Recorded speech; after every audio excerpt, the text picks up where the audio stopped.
Good evening. Welcome to the Vagina Monologues. Oh, sorry, wrong show. Hi, I'm Jonathan Pillard. Welcome to an evening of celebration of people being human. This project started as a notion that curly girls had something to say. No matter how old they were, no matter how young they were, no matter the color of their skin, where they came from.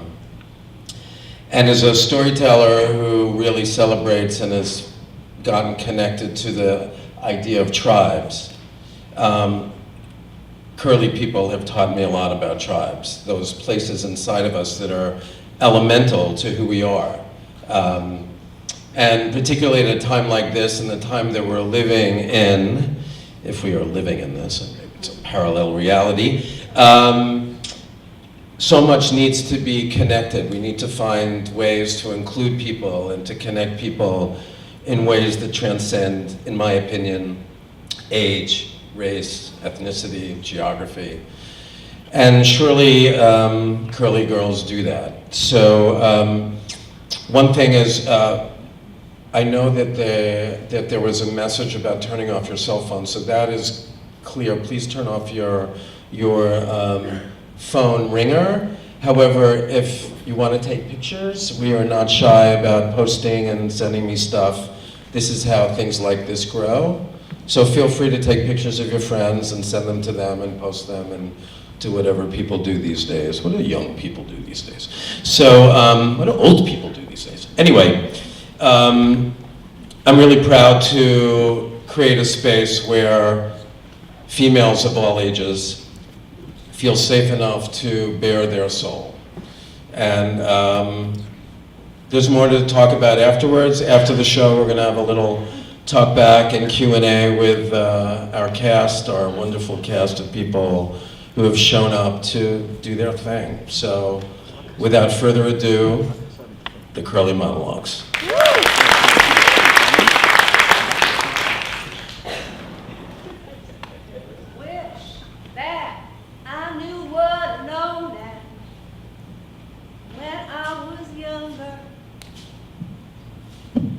Pretty wise words from an old 60s song. And it's taken me years to realize that in one way or another, we are all ruled by our hair. Straight hair, curly hair, wavy hair, frizzy hair, no hair, doesn't matter. Hair's got the power. Now, before we go any further, I'm sure you're looking at my hair and thinking, how curly could that hair possibly get? So please allow me to introduce you to the hair that I murdered. It's on the way. I have no regrets. Now, I'm half Spanish and I'm half Italian. But when I was growing up in the projects in Queens, I spent an awful lot of time up against the wall trying to prove my nationality. To some, I was just the mulatto girl. Now, my father was really dark-skinned and my mother was as pale as could be, and I looked like the child of an interracial couple. And the hair sealed the deal. The people who believe what they want to believe, and Queen's logic at the time had a mind of its own. And some of the girls were pretty tough. So you either had to learn how to defend yourself or run really fast. I was a lousy athlete. So I got beat up and I got beat down. And I retreated into a fantasy world that was a whole lot nicer than my real world. And a whole lot safer too. Because the truth was, all I wanted to do was play my guitar and marry Jim Morrison and live happily ever after. And that was about it. Now, don't get me wrong, I love curls. And I adore curls on everybody else but me. Now, suppose if I had curls like Julia Roberts, I would have been over the moon happy. If I had curls like Jim Morrison, I would have been over the moon happy.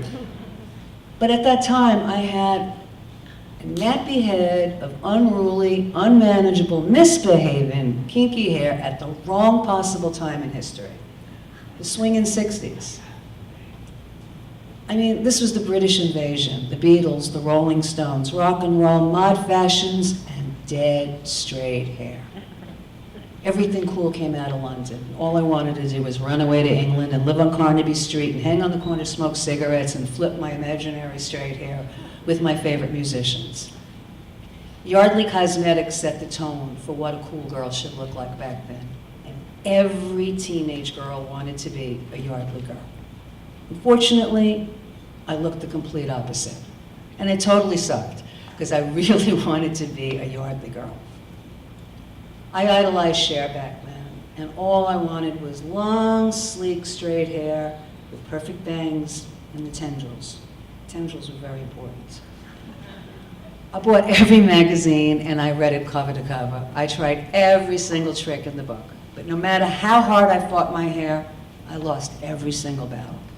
And what are you gonna do? But on the bright side, when I was around 13, I snuck into the bathroom when my folks weren't home and I discovered my dad's hair relaxing kit. Now, on that day, I graduated from frizzy girl to curly girl, and I went one step up the hair chain to what some people back then called good hair. So the battle with my hair got a little bit easier, but the battle on the street remained the same. So after getting the crap kicked out of me for years in Queens, my parents finally enrolled me in a Catholic high school in the city.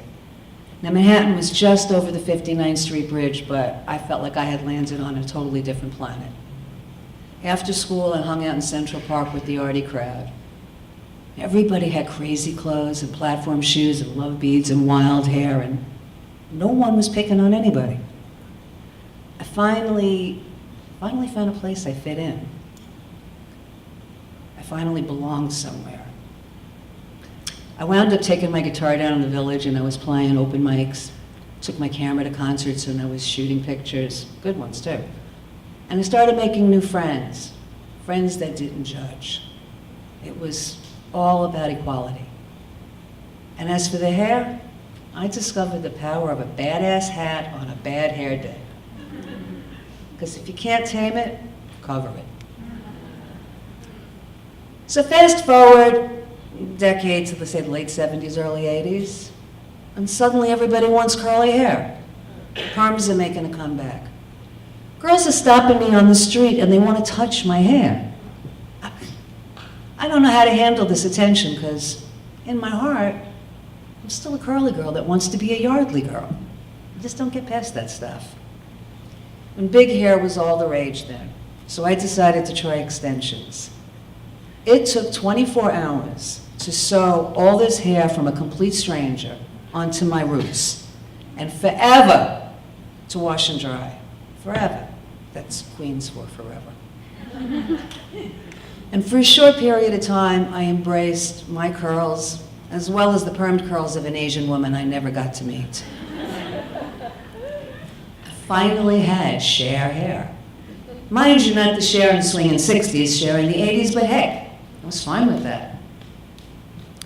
You know, I finally got to meet Cher, and I just got to say for the record, she was the most awesome woman ever, period, hands down. And one night, I was DJing at this club called Heartbreak, which was a really hot spot back in the day. She was in my DJ booth. And I look off in the distance and I see this trashed woman walking towards the DJ booth, making a beeline for her. And as she gets up close to her, I realize this woman has no idea that Cher is Cher. She thinks Cher is the DJ, me. And all of a sudden, the girl looks at her and goes, "When are you gonna put on some Motown?" And Cher turns around and looks at me and does one of these.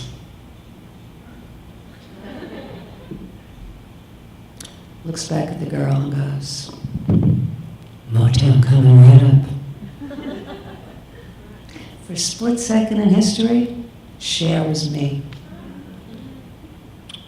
At the end of the day, I always knew I was a straight-haired girl that was just stuck in the wrong body. People say things like, "Oh, you should embrace what you have." Everybody's got an opinion. I say, life is really short. You need to be happy on your own terms.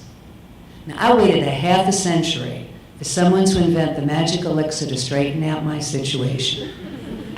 And in 2010, I discovered the Brazilian keratin treatment. I kicked the frizz to the curb for good. I mean, out of here, goodbye. Those first few moments I touched my hair after it was done was unlike any sensation I ever had in my life. It was like my hair was silky. It was such a rush. I was whipping it from side to side and feeling it up uncontrollably. I mean, I was having a hairgasm. And it was good. It was really, really good. My friend Nola said to me, she watched me blossom into the woman she always thought I could be. Kind of like a caterpillar to a butterfly, confident. I finally was the me I always wanted to be. Bangs, tendrils, and all. Just like a Yardley girl.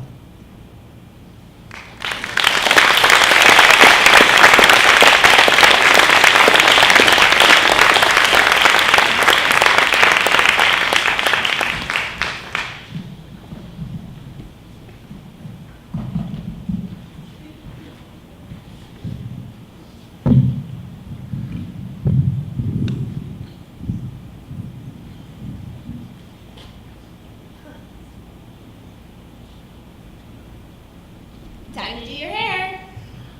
Don't take too long and be gentle, Mommy.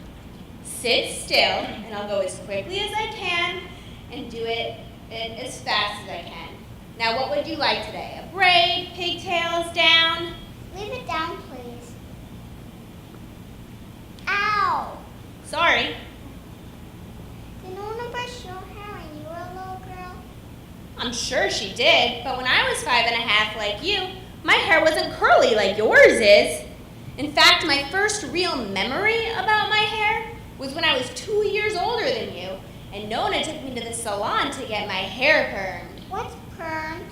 Well, it's a way of making your hair curly for a really long time. It's a crazy process. Well, how do they do that? Well, the stylist takes small sections of your hair and puts in really gross-smelling chemicals, and then twists it all up into curlers on the tippity-top of your head. Then you have to sit under a giant blow dryer that looks like an upside-down fishbowl for a really long time. And this was long before there were cell phones to watch movies on. Wow, that's a really long time. Why didn't Nona make you do that? She said my hair was flat and I looked like Ruth Buzzy. You're Buzzy. It doesn't matter. She was long before my time, too. Nona thought my hair she thought I needed style. What did you want your style to be? That's a good question. I don't remember. I do remember in the 9th grade when the pretty mean popular girl told me my hair looked better after I blow dried it, I started blow drying it regularly. And for the last 20 years, I've gone between shoulder length straight hair, long straight hair, long curly hair, and back to shoulder length straight hair.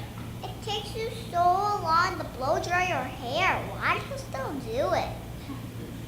It's a good question. Well, I like putting my fingers through it. I just get this urge. It's like an addiction. Hi, I'm Ashley. I'm a blow dry-aholic. That's my addiction. What's an addiction? Mom fail. An addiction. An addiction is when somebody feels that they need something, whether they do or they don't, whether it's good for them or it's not. For me, it's a soft brush in hot air. It gives me the sense of control. Even if the control is over something as silly as where a few strands of hair fall, I can go weeks leaving it alone. But when I get that urge, I have to go get it done. And if I can't go get it done, I do it myself. That's silly. You're right. What do you think, Ivy? Do you like my hair better straight or curly? Curly. Really? Why? Is that you look like me?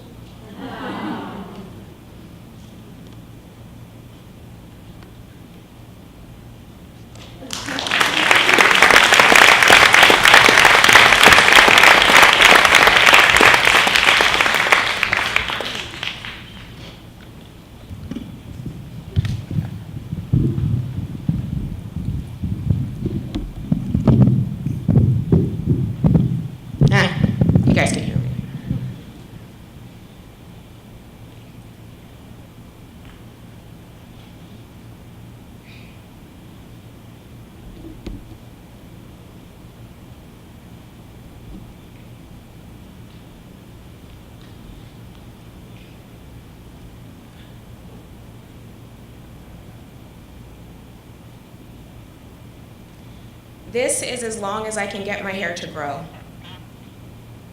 Pretty wild, right? I know it has a lot to do with how I'm feeling, whether or not I'm happy or sad, whether I'm having a good day or a bad day. My hair hasn't been much longer than this since about 2015.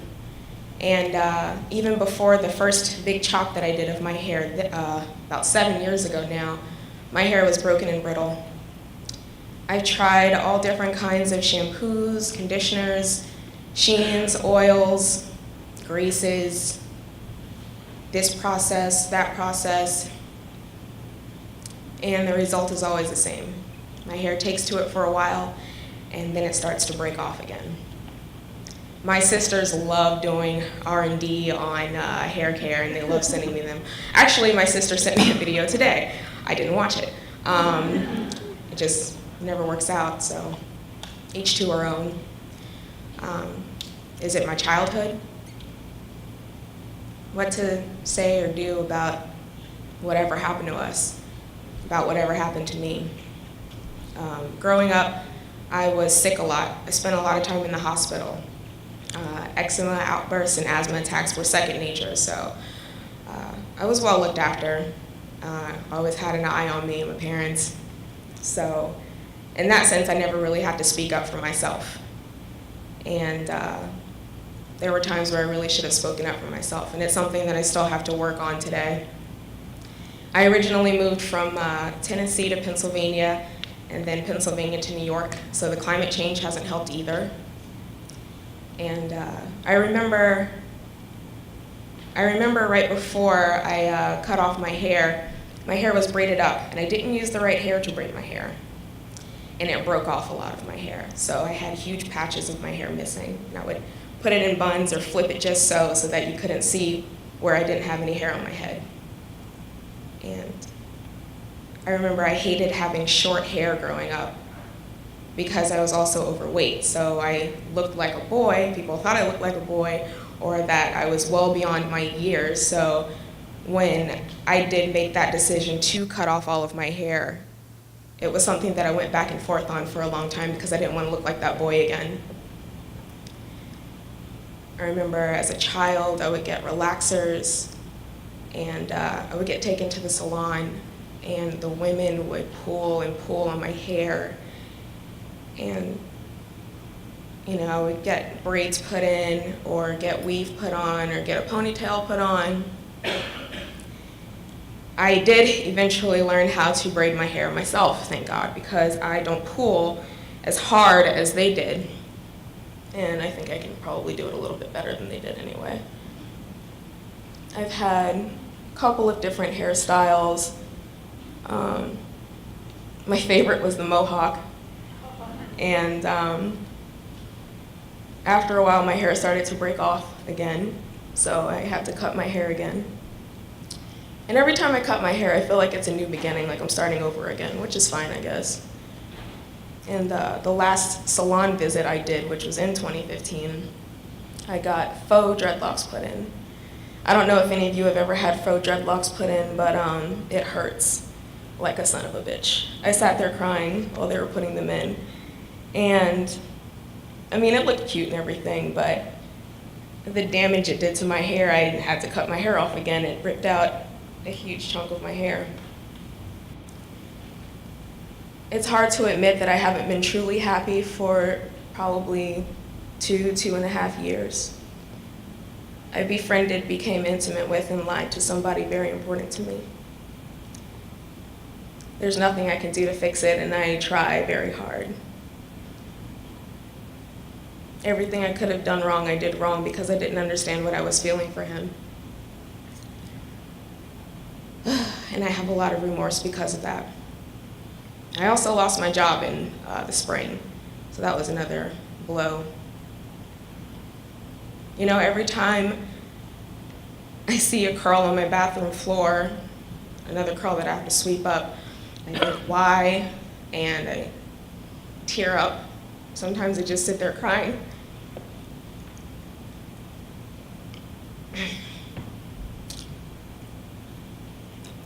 And sometimes I think it's because I'm dehydrated, so I drink water. I eat well. I do my best to keep from smoking cigarettes. But I know it's because of how I feel. I know that my body can't tolerate heartache or sadness. So it's a constant battle. Being curly to me is having a well of emotion, and my biggest obstacle has always been trying to figure out where to put that emotion, and what doesn't come out of me breaks off. I don't know what the end state of my hair will be, but I'll be there every step of the way. I can't run from it, I can't hide from it. But look at that photo. I look fucking beautiful, right?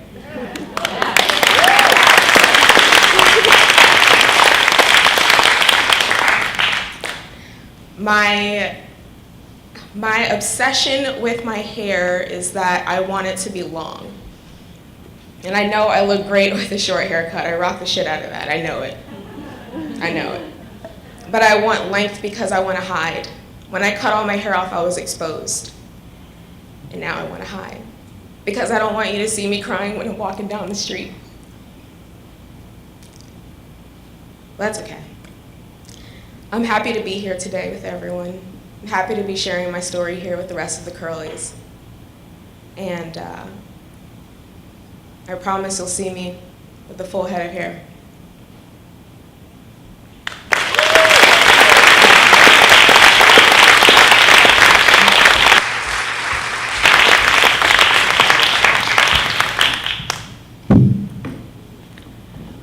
When I was 22 years old, Picasso changed the way I felt about my hair.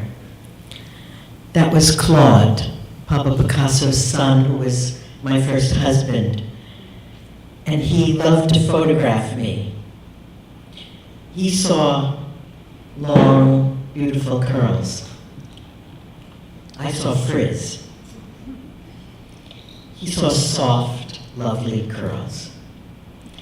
That was the beginning of my transformation, of changing shame into celebration, messages and beliefs that ran deeper than the roots of these curls. My first memory of my hair was when I was 5 years old. My mother was giving me a bath, and she was pulling my hair into long ringlets, and it hurt. But what was most important was I felt her frustration. And I knew that something was wrong with my hair, which meant that something was wrong with me. I felt ashamed. That shame ran deeper when I entered the Girl Scout troop, and I was the only one with frizzy hair. So at an age when you want to feel like you belong and you're part of the group, I always felt somewhat of an outsider.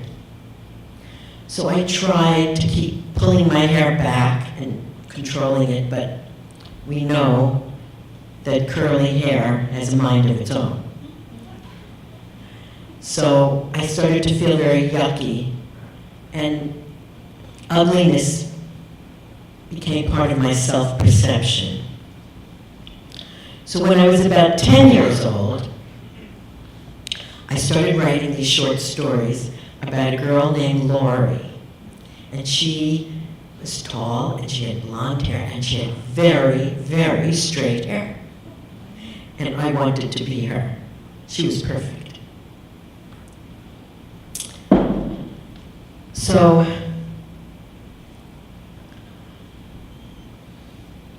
when Claude pushed me and encouraged me, cajoled me to let him photograph me with my curly hair, I was very terrified.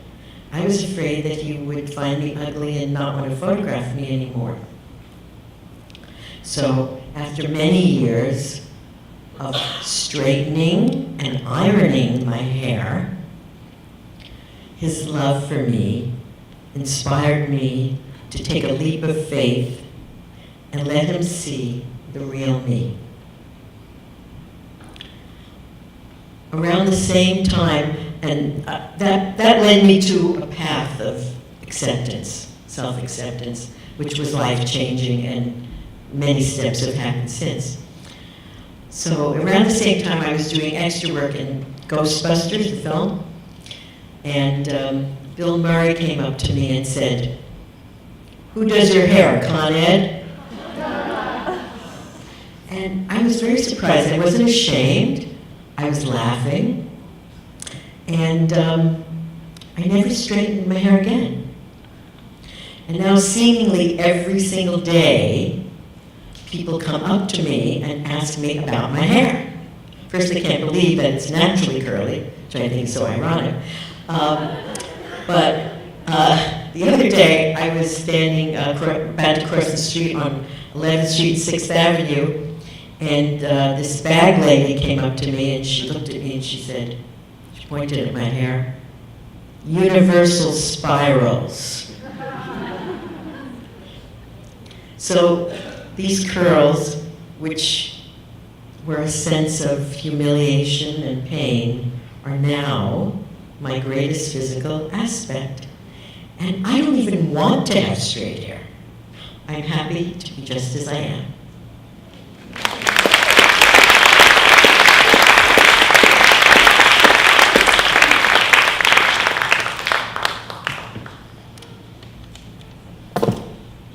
You're pretty, but not traditionally pretty. You see that Middle Eastern actress over there? She works a lot. Go look at her credits, the roles she's done. And your hair, you have to do something about that frizz. Maybe get a new hair product?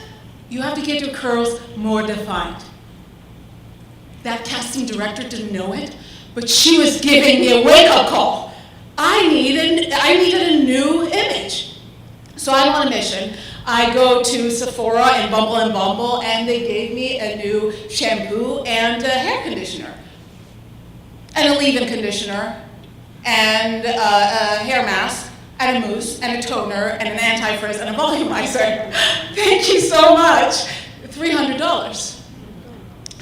And the hair products worked, of course. I just need 69% or less humidity and a nice breeze to get the curls very bouncy. So next up, new headshots, $1,000. Why not?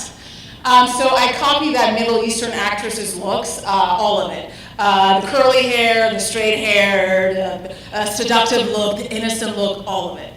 So a few months later, I see a role on the breakdowns that's perfect for me. So I call my agent.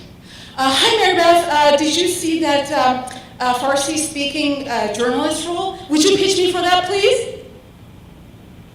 Oh, hi, Shadi. How are you? Of course, we're on it.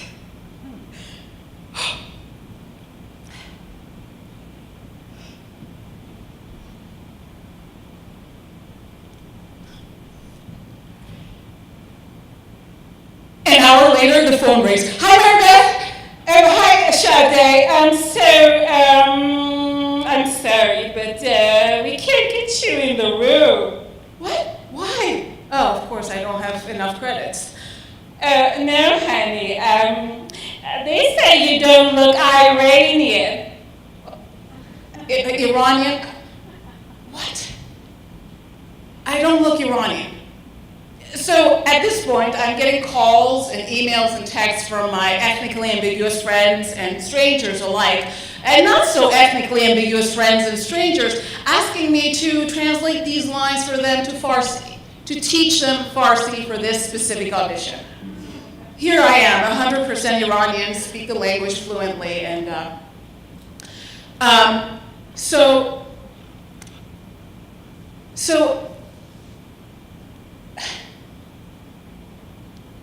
I look in the mirror. What do I look like? I look frustrated, furious, helpless. I feel like I'll never make it in this business. There's clearly something wrong with me. Maybe I should have taken more mysteriously demure headshots with a hijab on and thicker eyeliner. Of course, I shouldn't have smiled. Those TV shots really ruined it. Middle Eastern women don't smile. What do they have to laugh about? We don't have jokes. So it took me a long time to realize that I'm not that image of the Middle Eastern woman. Written by a white dude who's never been to the Middle East, or across the Atlantic for that matter, who reads the Sunday Times occasionally, but gets stuck in the style section, really.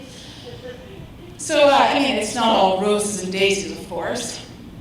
But now I try to go with my guts more. I leave my curls alone. I cut my hair the way I want to, and maybe put one product in there and try to be myself, my full self, my inappropriate self, my funny self. So when people meet me and their perception of how an Iranian woman should behave will change. Oh, and by the way, that Middle Eastern actress who booked all the roles, she's actually Indian.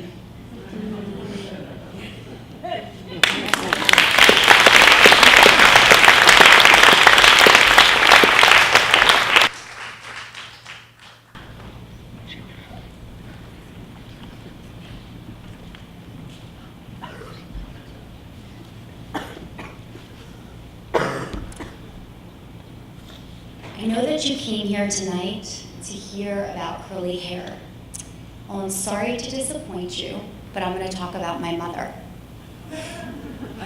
I never knew that having curly hair would be a vehicle for learning powerful life lessons. But in my case, this is exactly what having curly hair has meant for me. When I was a little girl, like most of us, I wanted to please my mother, the woman who I put on a pedestal, the woman I admired. My mother had stick straight hair. And for as long as I can remember, she seemed to give off messages that indicated that she was not happy about the God-given fact that I had curly hair. I remember her saying things like, fix your hair or pull it back, maybe put it in a bun, it'll look better. Just get rid of the frizz.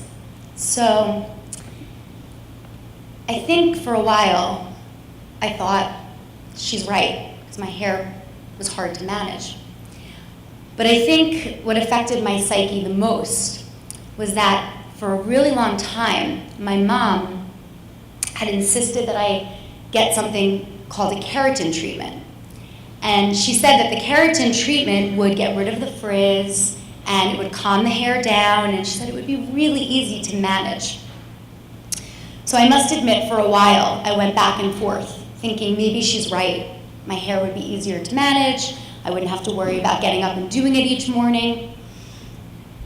But I think a lot of this had to do with education, because really I just did not have any idea how to manage my hair.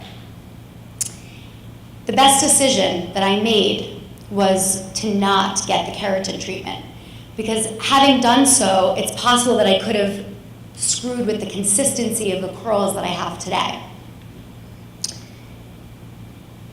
So it wasn't really until college that I started to really embrace my curls. And I felt blessed that I had them, because I finally got down a routine, a really good hair routine that took me less than 15 minutes to do. And I started to get compliments. And for the first time in my life, I felt pretty. But it wasn't until I branched out, until I left college and was out on my own, that I really owned my curls. And I developed what I consider to be a curly-haired personality. So what is a curly-haired personality? You might wonder. Curly-haired personality to me is somebody who embraces life, somebody who loves to have fun, somebody who's free, doesn't take themselves so seriously, somebody who's looking just to have a good time. and enjoy their life. So, as you can see, my curls have taught me many, many lessons. My curls have taught me to follow my heart and to really listen to my inner guidance. My curls have also taught me to embrace my life fully and to really be true to myself. My curls have taught me to have faith that everything works out for the best. And my curls have also taught me to be a leader, not a follower, and definitely not a people pleaser. But most importantly, my curls have taught me that I can love my mother and I can also love my curls.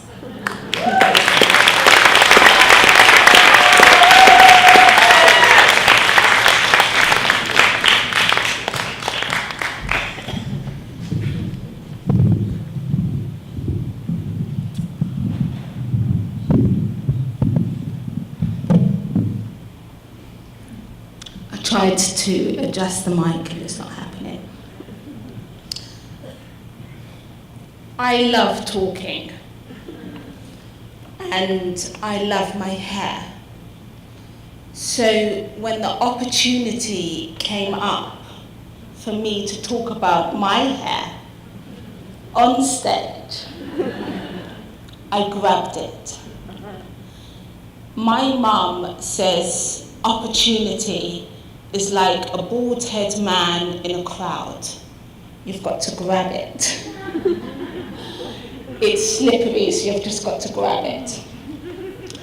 Now, honestly, I was so enthusiastic. I was like, a conversation about curly hair in public. About time, you got this. But after the initial euphoria came the reality. What am I going to say about it? What am I going to share with you about how I feel about my hair? And deep down inside, the question must have stirred something up, because I began to avoid the question like the plague. I used every excuse under the sun. I was on holiday in Jamaica. I had a deadline at work. I was studying. I had a date with a hot guy. I was this, I was that, I was blah, blah, blah, blah.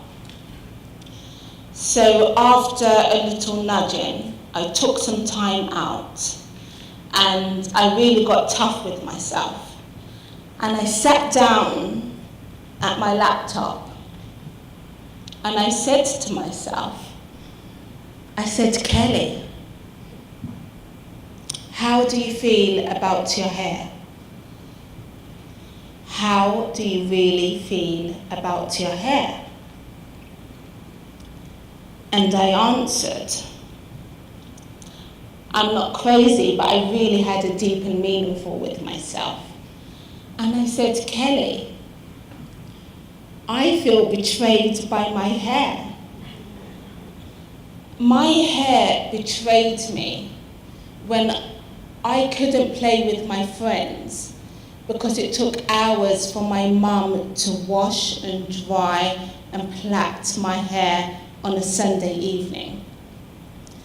My hair betrayed me when it caused my mum to become frustrated with me because compared to her own hair, my hair is unmanageable. My hair betrayed me when it didn't look like the hair on the Pantene adverts because it wasn't glossy and straight and silky, and I never looked like I just stepped out of the salon. My hair betrayed me when I had to tie it back at work because I didn't look professional. I spent 27 years of my life living with the notion that I had bad hair, that my hair wasn't good hair, and that I constantly needed to do something to it to make it good. And I did everything under the sun. I wore weaves, I used harmful chemicals to straighten my hair, I used excessive levels of heat to control my hair. My bad hair that somehow needed to be made presentable by whatever means so I could go out and live my life. So this notion of bad curly hair or bad afro hair versus good straight hair was so big in my life that I couldn't even see it at the time. It wasn't opinion, it was fact. I trained as a lawyer, and I used to work in this liberal human rights law firm in London. And I worked alongside another young lawyer, a girl originally from the north of England. And this girl had natural, blonde, very fine, straight hair. Every day, she used to wake up extra early to curl her hair. She felt it made her hair look thicker and like it had more body. One day, she comes to work with straight hair. For whatever reason, that day, she hadn't managed to curl her hair. So she's walking around the law firm with this fine, straight hair. And the managing director of the law firm comes up to her and he says, "Oh, you finally look like you made an effort." His interpretation was that she looked good and better, like she made an effort, because she had straight hair and not curly hair. So I'm living in this bubble of bad curly hair and bad afro hair, and let's use chemicals to make it good. When one day I couldn't continue to ignore a growing bald patch in the back of my head. A bald patch that was getting bigger and bigger and bigger. Chemical hair treatments were causing me to suffer real hair loss, and I felt like my hair and my scalp was sick. So I started to do some online research on natural remedies for hair thinning and hair loss. And in the midst of my research, I discovered a flourishing community of women who were all on natural hair journeys. My mind was blown.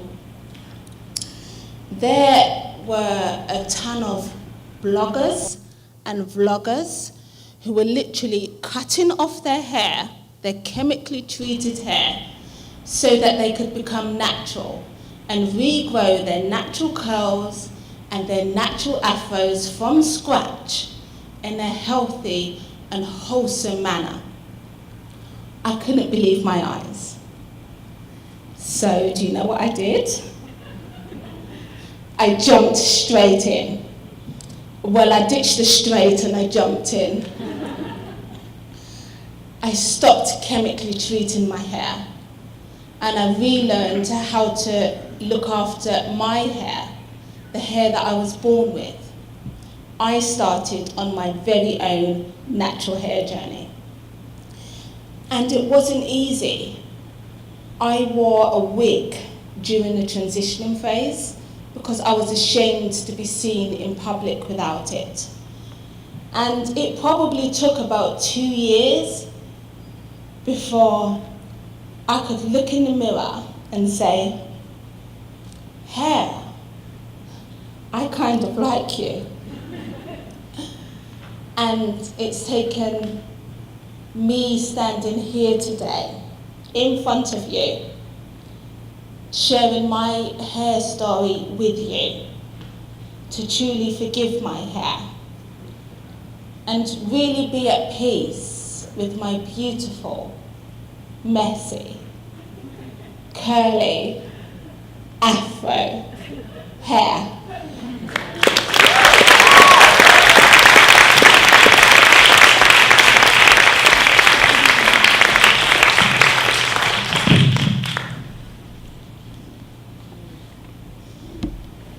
I know! My hair's looking really good tonight! If there's ever a time to have good-looking curls, this is probably it. Do you ever have those feelings, those moments when you're really feeling good about yourself, like just got a good haircut, you lost a lot of weight, and you're fitting back into your skinny clothes, you sent a super fast text to the guy you've been seeing? How many people have had a moment like that in the last month? Come on, I know you have. Okay, I see a few hands. Good. You kind of like let your ego out of the bag and you don't care who knows it. But then, almost as good as I'm feeling, that little voice creeps in. Julia, shut the fuck up. You are so full of yourself, and everyone can see it. Why did you sign up for this? Everyone's laughing at you, not with you. You're gonna fuck this up big time. How many people have moments like that? Yeah, all the time. So we're supposed to be here giving our curly monologues, but what I just gave you was a glimpse into my inner monologue. It's those competing voices, the positive, the negative, the liberal, the corporate, the confident versus the humility, the self-love versus the modest. And these things play out in your life in every way, in my life at least. I have a serious job, but I want to be a hippie sometimes. I'm Jewish, but I'm not so sure about God. I love fashion, but I hate what materialism has done to the world. I love delicious food, but I'm supposed to be trying to be skinny. I love red wine. Well, actually, there's not really anything wrong with that. Okay, so I know you're all wondering, what does any of this have to do with curly hair? So, have you ever had a partner who didn't embrace you for your contrasts, those imperfections, the things that make you unique, the things you kind of happen to like about yourself? I was with someone for about 6 years. We'll call him Ronald Weasley. We broke up about a year ago, and there was a lot of good stuff. But there was also a lot of down-talking and distrust and disrespect, and he didn't really like my curly hair. Hello? I know, the horror! Ashanda, as my mom would say. So I broke up with him after 6 years when I realized he didn't like curly hair. Just kidding, I wish it were that easy. He would betray me, and I would forgive him, cyclically, predictably. The trust eroded, the love and attraction evaporated, and all that was left was a shared sense of security.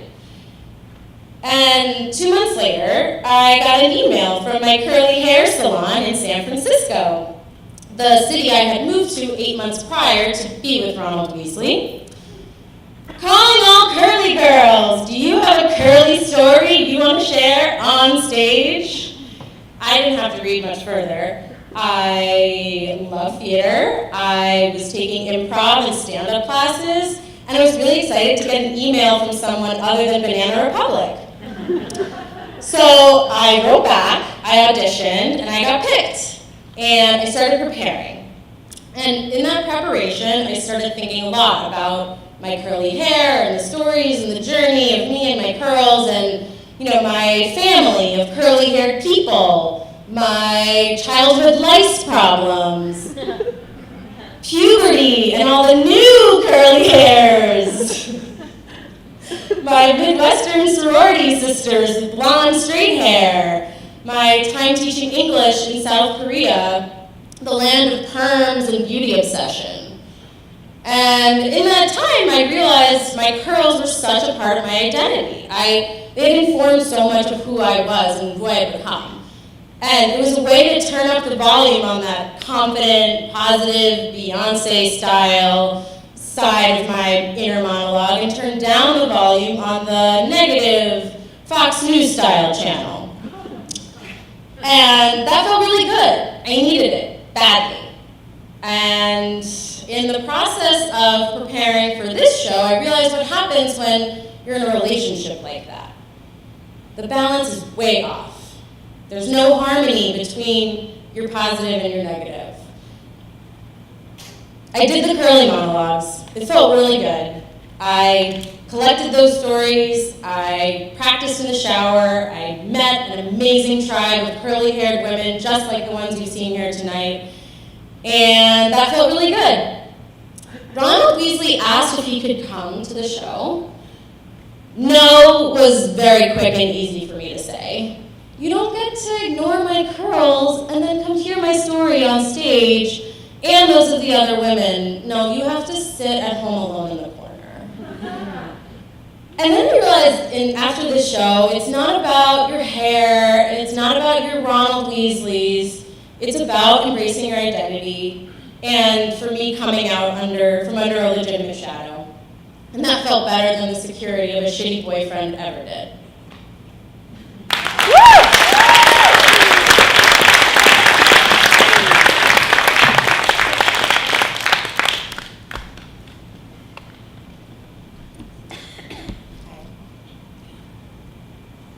I cannot believe I couldn't talk my way out of doing this.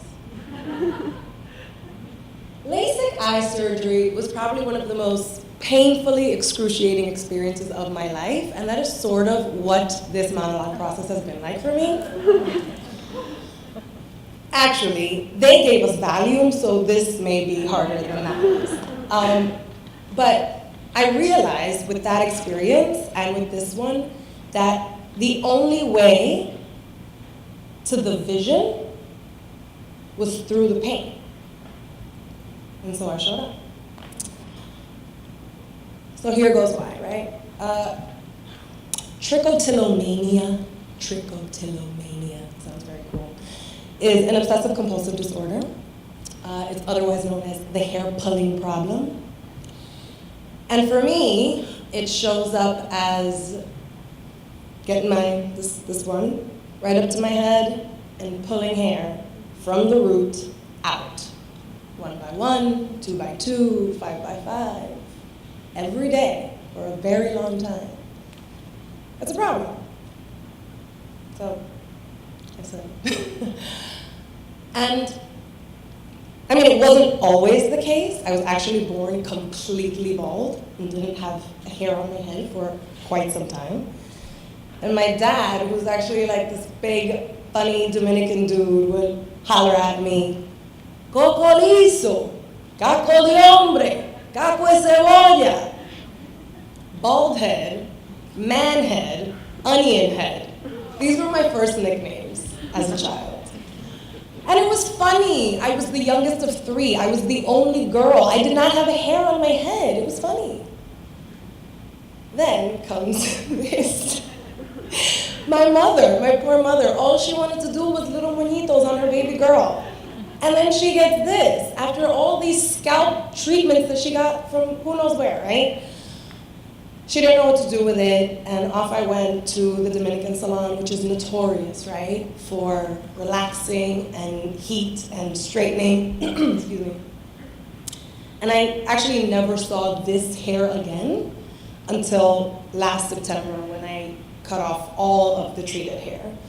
So this is my first time with this hair. And the trick didn't come in, the trichotillomania didn't come in until a little bit later into my adolescence, honestly.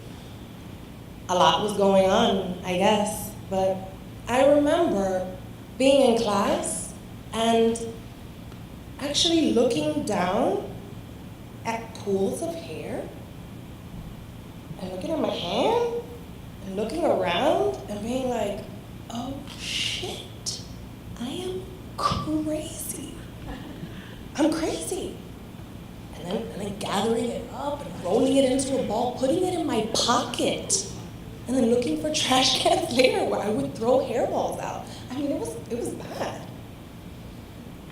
Fast forward a little bit, and there were patches, and I don't mean bald spots. I mean like patches.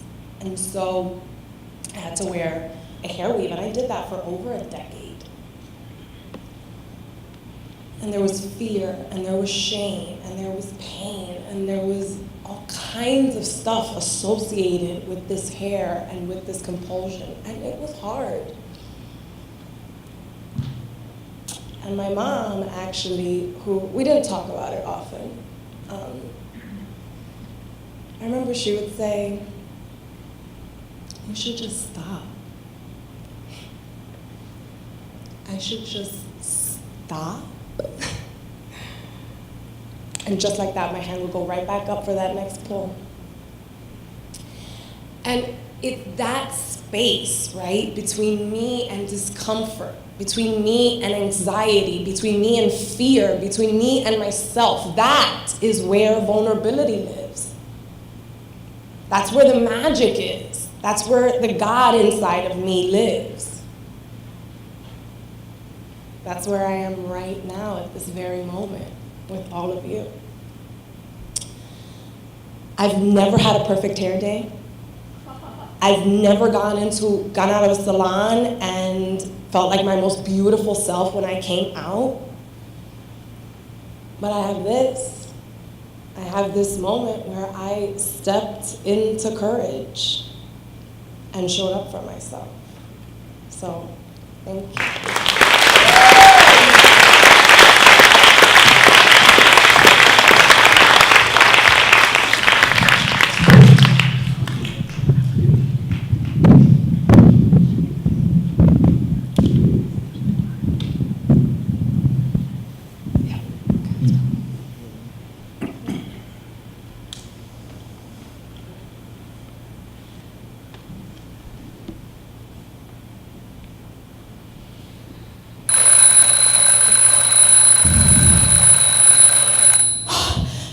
The moment the alarm goes off and my eyes open, I only have one thought in my head. And this is the same thought that I have sometimes in the middle of the night. What is my hair going to do today? Because my hair has a mind and a personality of its own. My hair, my curls, my crown truly rules me. Not the other way around. Oh, no. I am not the master in this relationship. I am simply the subservient servant to my hair. Okay, so I was thinking, what am I doing today? Oh my God, today I've got that crazy shit-ass boot camp class this morning, and that's where I get like so hot and sweaty and disgusting, and my hair goes absolutely wild and gets frizzy, and it's a nightmare. But, oh, no, today is, oh my goodness, yoga class, where all my hair has to do is just breathe deeply. Okay, what do I got after that? Oh, I have that big meeting today, that big meeting downtown where I have to wear a suit and look so unbelievably conservative. That means my hair's got to do the same thing. It's got to follow suit and look really like restrained. So that means I've got to wash my hair. I have to put in all this product, and then I have to smoosh it in and plop it and make sure that it stays okay. Oh no, that meeting's next week. Oh, well, today's a free day. Oh yes, my hair can be just free, and the girls can go any way they want. It's just like a loosey-goosey, laissez-faire kind of hair day. And then then I have to pick up my daughters. And they're going to say, Mom, why does your hair look so stupid? Mom, you look so weird. Why can't you look like a normal mom?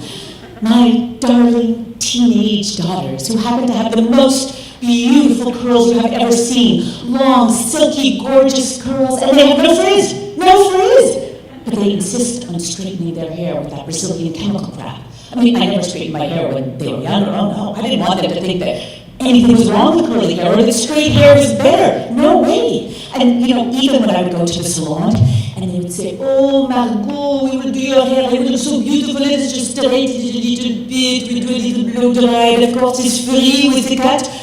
But I resisted because I was going to be a model of curly loveliness for my girls. But they're teenagers. They just want to conform. They want that stick straight hair like everybody else. So what do I do? Do I say, no, you can't do that, you have to have curls? Do I just lecture them on the dangers of the chemicals? I mean, parenting. No one tells you it's going to be like this when they're just little adorable babies like that. Okay, what's the weather today? Oh my God! Rain all day, 90% humidity? Oh my God, that's just like, that is like a disaster, okay? Now that is going to involve much more than an umbrella. So I have to take one of my very special raincoats, and you know, I currently test every single raincoat that I buy, and I make sure that it has a hood, and a hood that you can tie under the neck so that it is so tight, so that not a single drop of moisture can get in. And yes, I know I look like an idiot walking around, or like an aging toddler dressed by her overzealous mother, but nothing's gonna get in there. Nope, not anything. Oh my God, I've got that benefit tonight. Oh my God, I have to get dressed up and go out tonight? Oh, I mean, going out at night when the weather like this sucks is like the worst for anybody, but it is so much worse for people with curly hair, much, much worse. Oh my God, it's like 7:15 in the morning and I'm already like, I can't bear this. Oh wait, achoo. Oh, achoo. Oh, I think I feel a cold coming on. Oh, there is a silver lining to all this. I can't possibly go out tonight. Oh no. I am just going to come back tonight and I am going to jump into bed and I am going to curl up and curl out.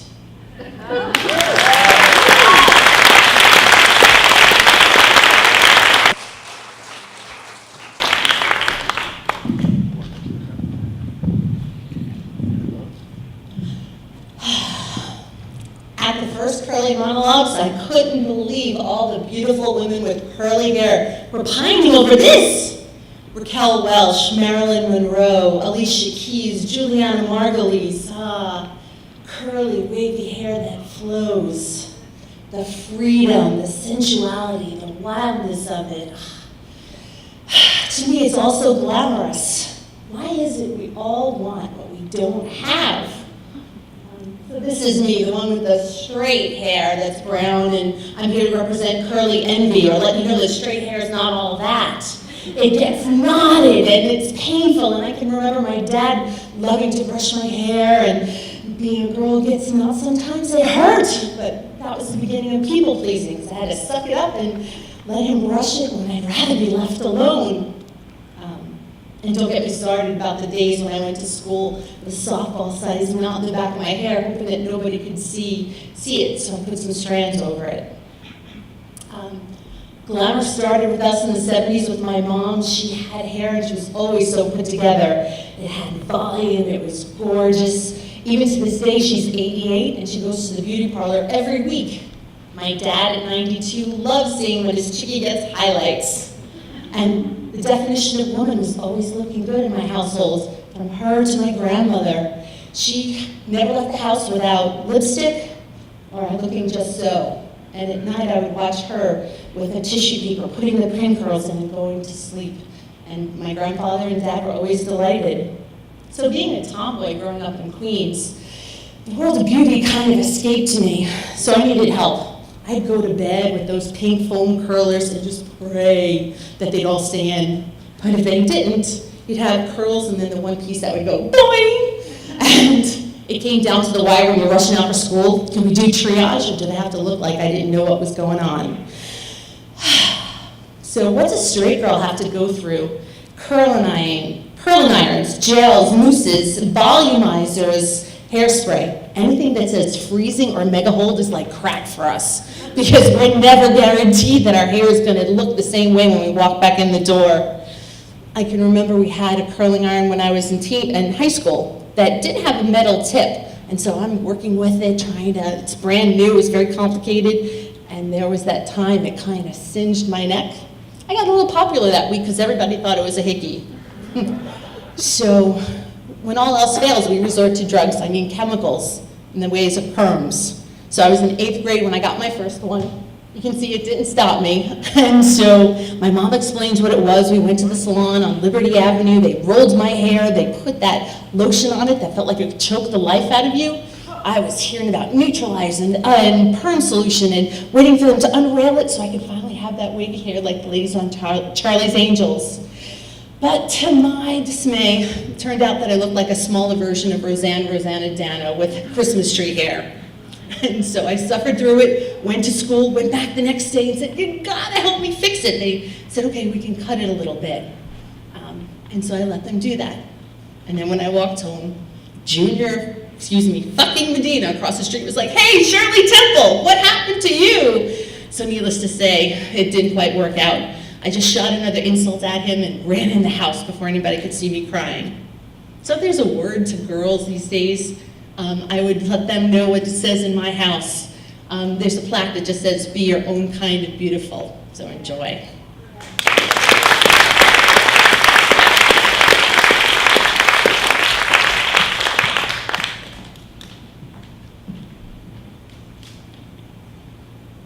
Hello, I'm Carolyn Faye Kramer. I'm an actor, and I've been in The Diary of Anne Frank twice.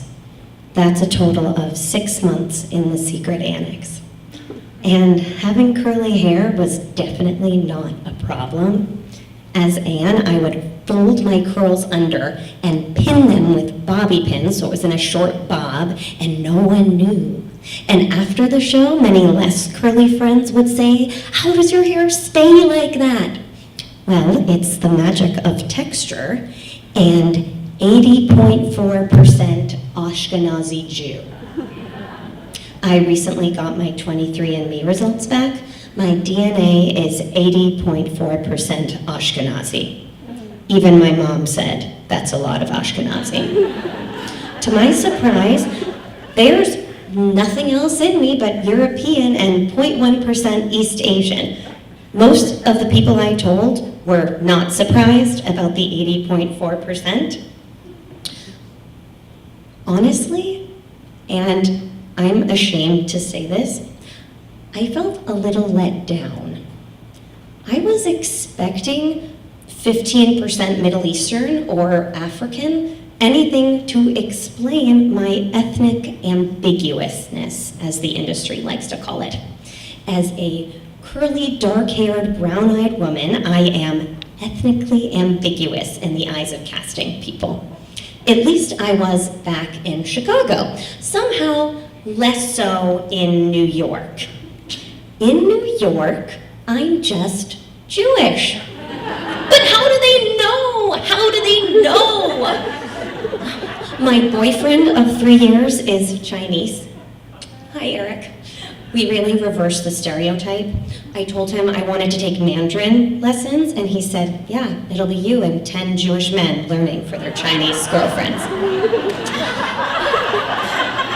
Our friends were visiting us from out of town last spring, so we took them out for soup dumplings in Chinatown, and we're walking down Mott Street, and we passed the Asian American and Pacific Islander Heritage Festival. And I immediately zero in on the mahjong booth. I grew up with my grandmother having her ladies over every week to play mahjong. So the woman at the head of the booth is explaining how the game is played, then she stops midway through, looks directly at me and says, "The Jews really complicated the game." They added all these additional unnecessary rules. It makes it a lot harder.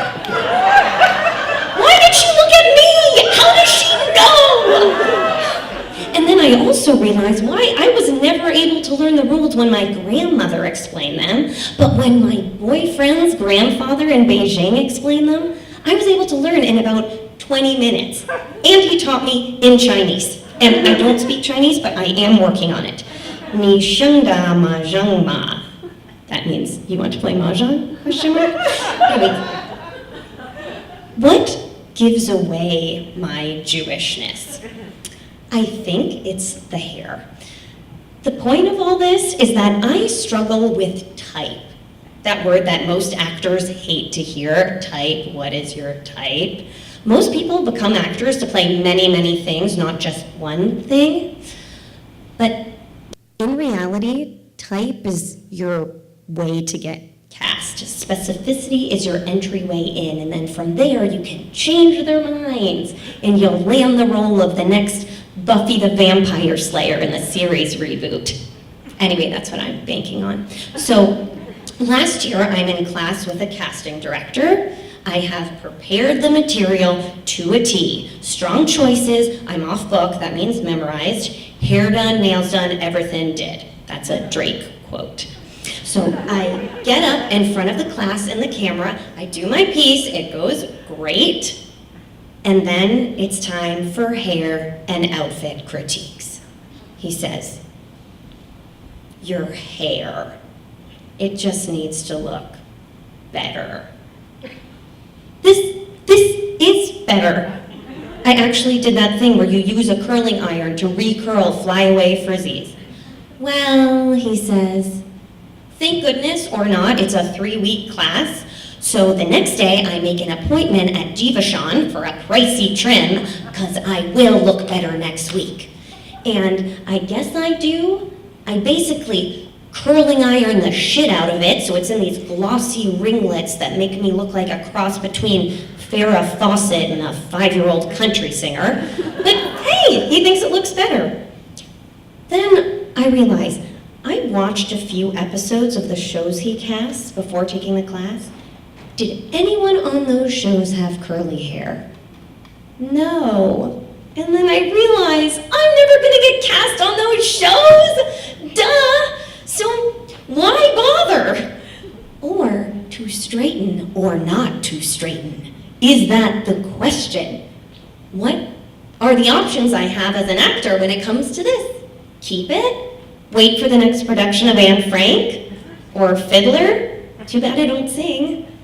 Or do I conform and get more roles? I really wish I had an answer for this, because I don't. I honestly go back and forth every day. I wish I could stand here and say, hell no, I won't betray my heritage and who I am, I won't sell out. But it's not really about me, is it? Acting is about telling stories. It's not about standing on a soapbox of being yourself. But on the other hand, especially in this day and age, we need to stand up for what we value and believe in. So, I think I'll wait it out. I have a picture of Alana Gleisner and Bernadette Peters next to my bed. You know what? I do have an answer. Fuck it! I'm going big or I'm going home. Thank you!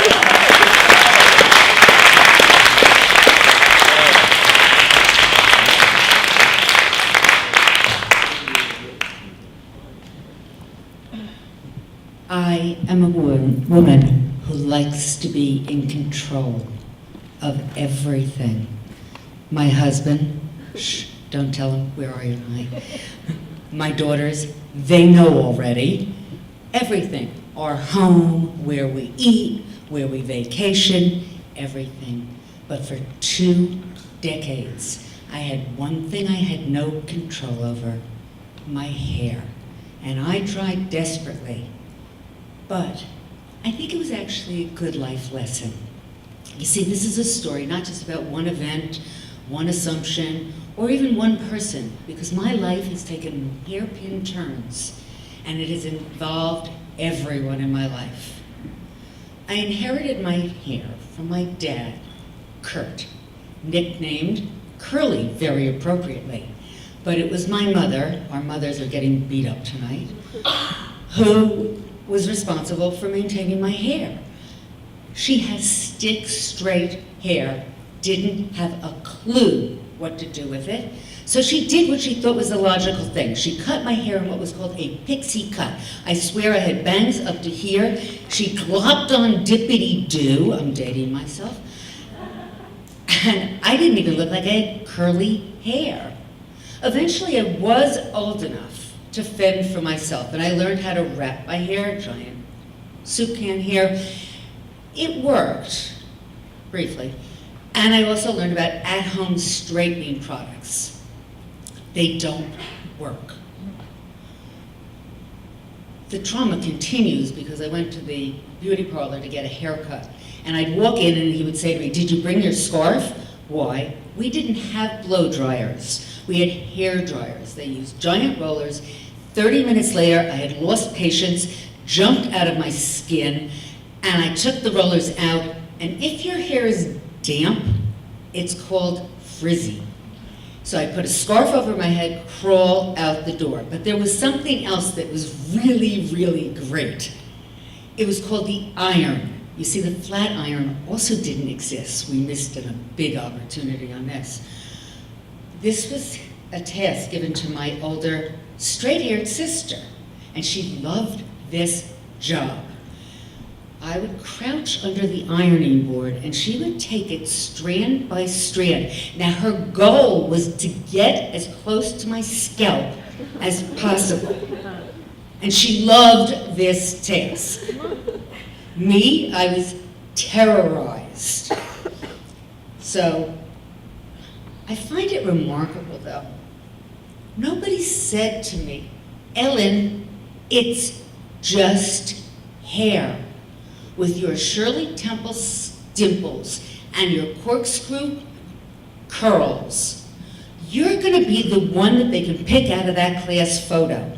You're going to be the one to stand out because you're one of a kind. My trauma continues into my teenage years. My sister had a frizzy friend who found a place to have our hair straightened. She invited me, a puny 13-year-old, to come. We took the bus to the Port Authority and crossed the street and climbed up these creaky steps. You could smell the toxic fumes coming down as we got up there. We walked in to a factory. There were hundreds of kinky-headed women in there. But I'll say this, I walked out with this, like, flyaway, silky tresses. It was great. And the next day I went to school like I had a new personality. Oh, I stood up straighter. And I just felt this great identity coming out of me because I felt so much more secure about my frizzy locks. Okay, it was good. It was a new identity. It lasted 1 week. I washed my hair, and with that, the curly hair came back, and the new identity was gone. In the 70s, early 70s, I lived in London, the land of Twiggy, Mary Quant, Cacharel, and Vidal Sassoon. Oh, he was the guru on hair, and he cut my hair. And I looked like an angel. Farrah Fawcett. She's also come up a lot this evening. But I moved back to the States, and I found there was a new trend in America, and that was called the Afro. And I suddenly became the cool white kid, because I was the only one who could use a pick and have my hair go out, out, out. It was unbelievable. In hindsight, it was a terrible look. I've looked at those photographs. They are awful. But it did give me permission to go natural. And that was really a big thing. Eventually, I learned with the right haircut, the right product, it took years to grow down instead of out, but I did learn that. I found I had prayed for children, especially daughters, with straight hair. If I had known, I would have prayed for something else. Because I got daughters with straight hair, and they love my curly hair.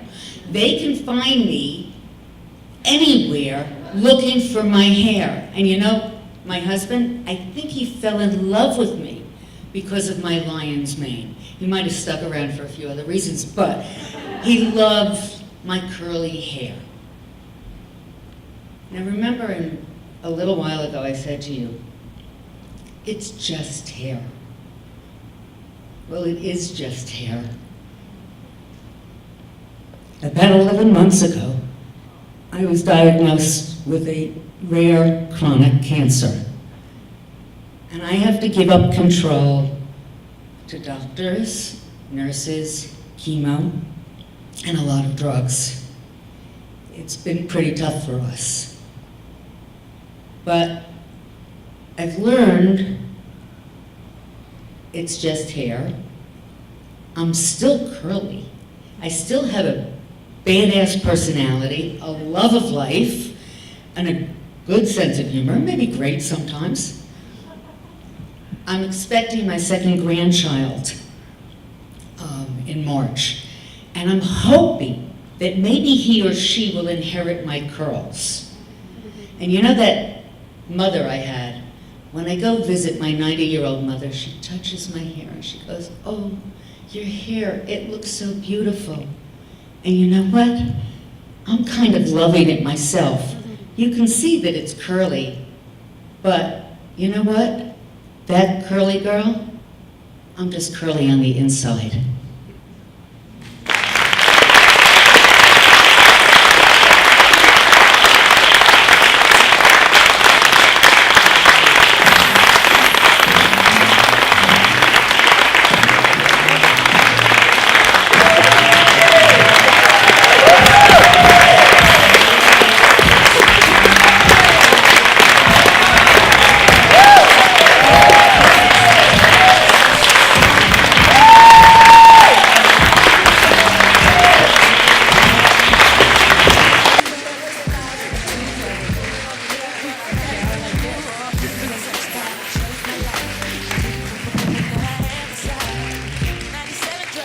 Ladies and gentlemen, the curly monologues of New York City.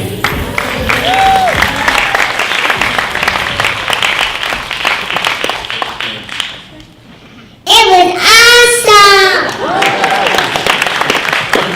That was actually unrehearsed. Oh, you have more to say, what a shock. So we're gonna just open it up.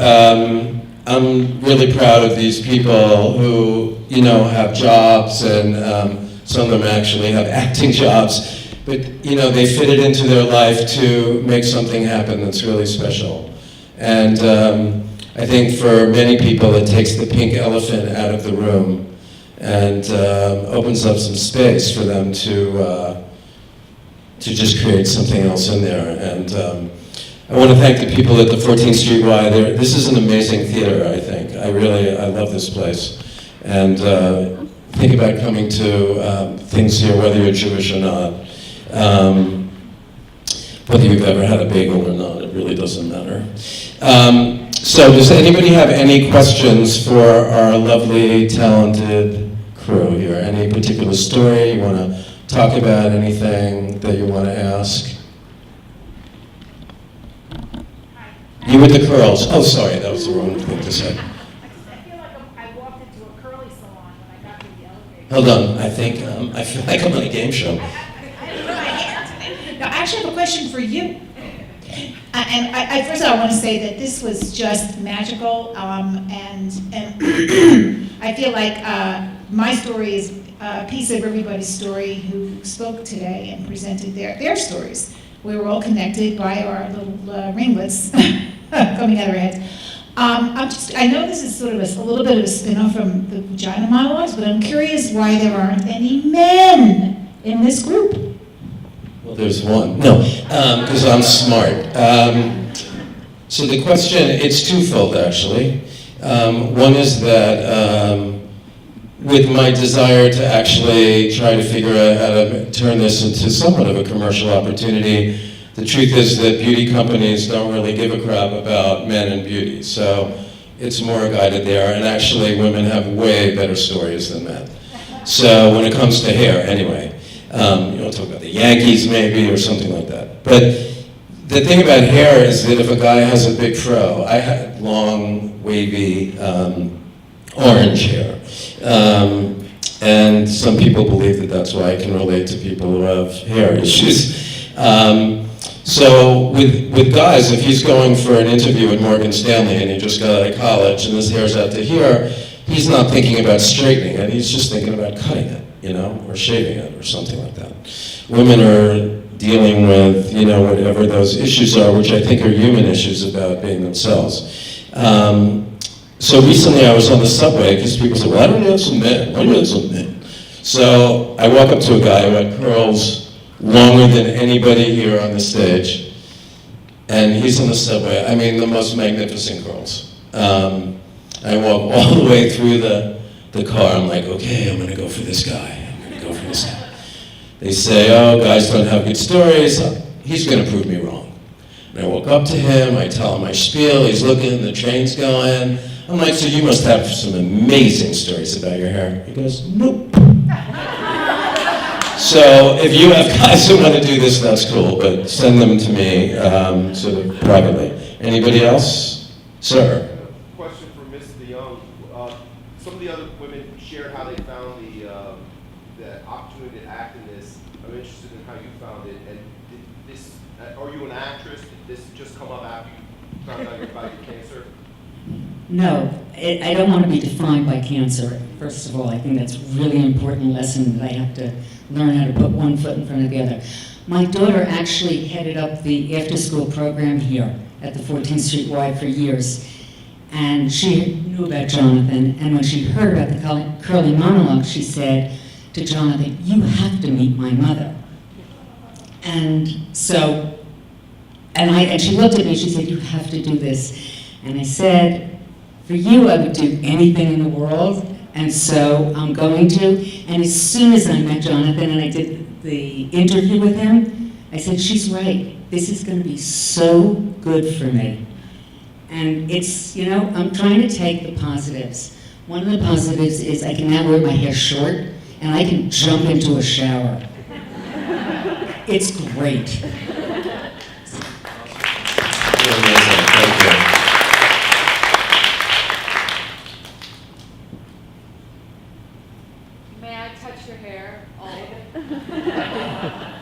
Actually, yeah, it's funny. There was a story in San Francisco where Julia actually performed. She travels with me. She just does stories forever. But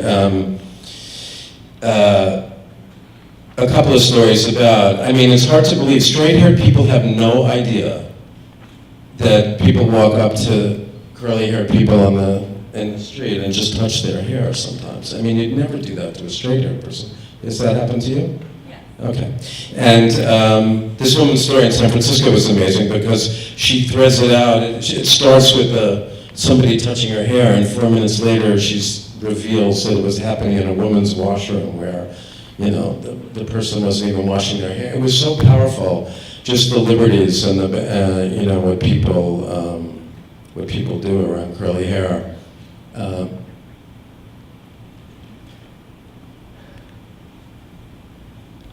Anybody else? I have a question for you. So, what was the most fun part of doing this? That I get to be on stage. What was the hardest part? The hardest part? That I have to wait for a really long time to go on stage. Patience. We actually had, I think, number 2, right? We were like trying to get you on the stage pretty quick. Anybody else have any questions for anybody here? It's a quiet crowd tonight. Anybody here have anything that they want to say to people here? Anything about the experience or? Jeez, man. Okay, so, somebody in the, okay. Oh, Miss Shotland. So which of you ladies have gone to Diva Sean, my favorite salon? Diva Sean. Okay, so I have a question. Oh, this is a good crowd to ask this question. Okay, this is perfect. Favorite product? I combine 3 products together. Well, 4. I leave in some of the Diva Sean, One Condition, Decadence, yeah. And then I also do their curls, the coconut curl cream mixed with the light defining gel mixed with the Believe In. And I do it when it's wet, and then it takes 3 hours to dry, so I have to plan out things a lot. Thank you. And it almost took 3 hours to tell. That was amazing. I use Miss Jessie's Pillow Soft Curls, and I plop my hair in a cotton shirt. Edge control and a toothbrush. Kiehl's Hair Groom for straight or curly hair, and We Did Shine Control, which is awesome on straight and curly hair. You sponsors out there, you hear what I'm saying? So Genre just gave me something, so I guess my favorite. So now you're on to anything. Yeah. She was like, do you want something for your hair? Yeah. Was it frizzes? Ease, whatever. Frizzies. I can't speak. Phytologic volumizing spray and also a new oil that actually slicks it so it does something or at least stays together. In the old days, we dug. And today it's coconut oil. The same thing that, well, it's what Sade said. John Frieda Frizz Ease is, even for straight hair, straight or curly, it gets rid of any frizz whatsoever. It's my product of choice, for sure. I use like every Diva Curl product, and I dry my hair with a t-shirt. I just want to say that all the women were so wonderful to get to know. And you're definitely part of a tribe. I swear by, and my life depends on, Kiel's Silk Room. Wait, what am I going to I leave in conditioner. First of all, I want to say I too use edge control and a toothbrush. And also shout out to John Frieda, changed my life. My favorite right now is Cantu. But as a curly-haired person, you will go through 1 million products in your lifetime. So you're basically a consumer dream. Yeah, I'm sure that to get on this stage, like, we've probably made like nearly $100,000 worth of dollars for product companies. I don't have a favorite product, but my favorite item is the electric shaver. So I'm going to come up here because I'm going to ask you a question. I'm going to put one of my friends on the spot, of course. Matt Pomeranz actually maker of the best bagels in New York, Zucker's and Murray. So right over here, my bagel man. Anyway, you're married to a curly girl. What do you love about curls as a guy? Well, I agree with, is it Sarah? She has a curly girl personality. And I think, what your name is? Shara. Okay, Shara. She has a curly girl personality. She's bubbly, she's fun, she's definitely a curly girl. And when she comes home, occasionally, she's also an actress. So and I was going to mention you can also have your hair straightened for one day. So I hate to not see you get a role, because you can straighten your hair for one day, because she sometimes does. I've been living with an actress for over 20 years. So, yeah. Well, anyway, I love her curly hair. And she'll come home with straight hair every now and then, and I'll say, what happened? Okay, bring back the curls. How long is it going to take? So I love curls, and I agree. Be who you are, but I love my curly girl. Did you meet her when you met her when she had curls, right? So that makes total sense. Okay, so we'll take one or two if there's any.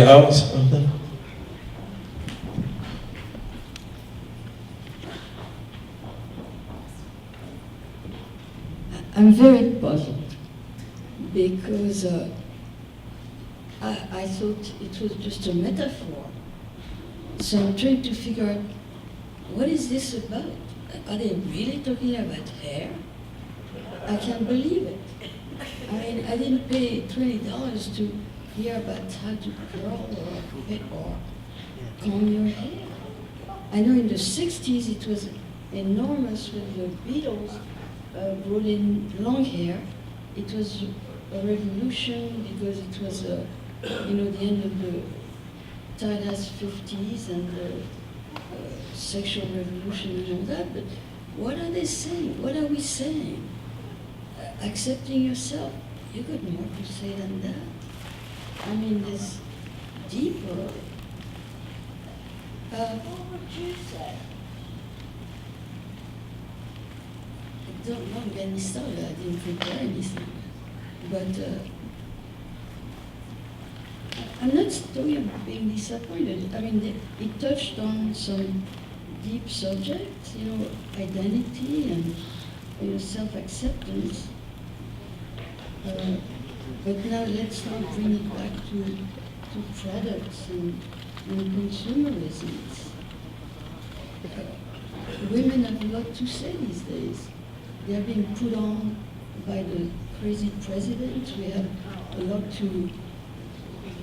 lot of fights to still fight. The curly monologues have to, get out there. Thank you for sharing. I mean, honestly, I do think you missed the point of the show. So this is about the metaphors. The products are just ways to deal with having issues with something that's God-given.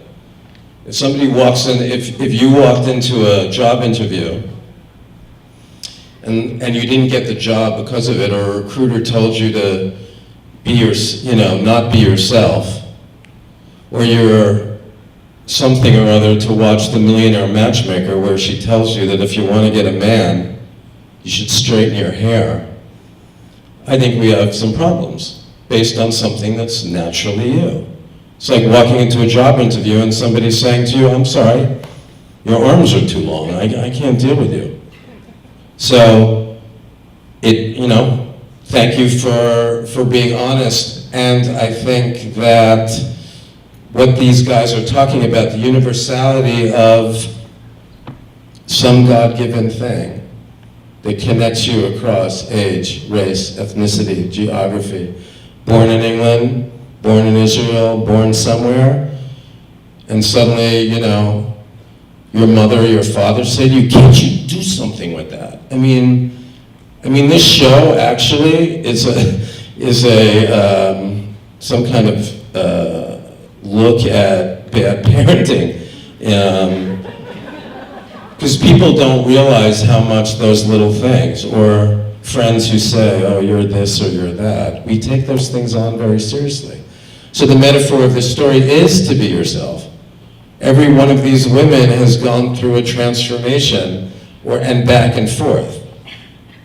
My rabbi on Rosh Hashanah talked about how life's about opening, closing, and then reopening.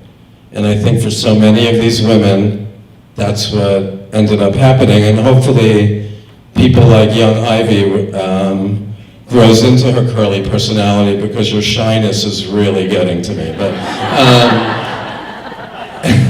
anyway, I'm glad we had that little moment together. And does anybody else have anything to say? Otherwise, we'll gather downstairs and say hi or greet people. Oh.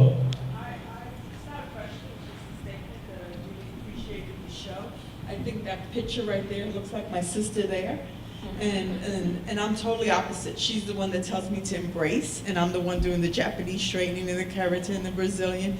And I know during a period in my life I needed a change, and she goes to this place downtown Manhattan, a fufu salon. I said, okay, I'm gonna go for a change.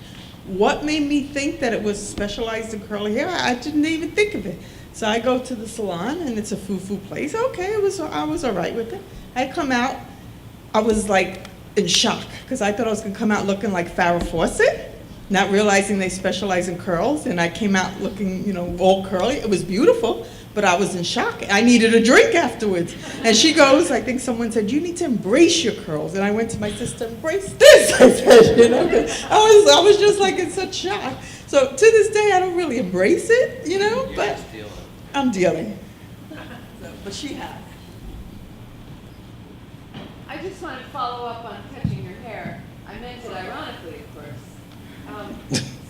You can gather afterwards, don't worry, there's a hair touching thing outside. Several of you spoke of how straight hair felt to you and how desirable that was. So I really meant it as a comment on we want to experience things that are other as much as we want to push them away. We both, on all sides. I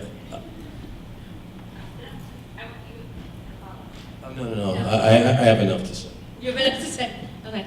So I just wanted to say, obviously, I have curly hair too. So I very much relate to all of your stories, and I think it definitely is something that shapes you from birth to now. But I also think the big thing that it talks about is, I think a lot of people can relate here even if they don't have curly hair, because I think it's really about something that you have, whether it's, you know, you're not thin enough, or you have something on your face, or you're too short, or whatever it is, and it's really hard in today's society to just really accept ourselves. Like, we all struggle with it. And so I think what's really great about this is to bring that to light and to have everyone share their story, because we all have such a different story to share.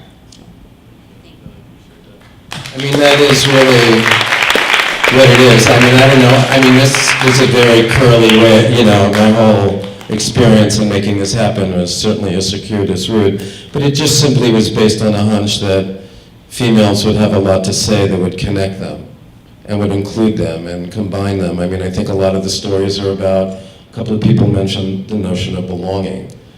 And as someone who grew up not feeling like I belonged anywhere, I like to figure out ways to show to people, like, if you find your tribe, and we all share tribes. This is one curly tribe that these guys share, and some of them share other things, and some of them don't share other things. But find your people. I had the good fortune to interview Temple Grandin a few years ago, and she told me that the only time that she wasn't bullied or made fun of as a kid was when she was in what she called affinity groups. And that meant when she was with like-minded people who were there for a common interest. And this is very similar. These women, none of whom I think, well, not tonight, know each other beforehand, create a bond simply by that. And I think that's one of the big metaphors for this. It's just like people seem to just sort of love each other because they share that. So anyway, I can't thank you enough for coming. I hope you had a really good time. And bravo to these women. So.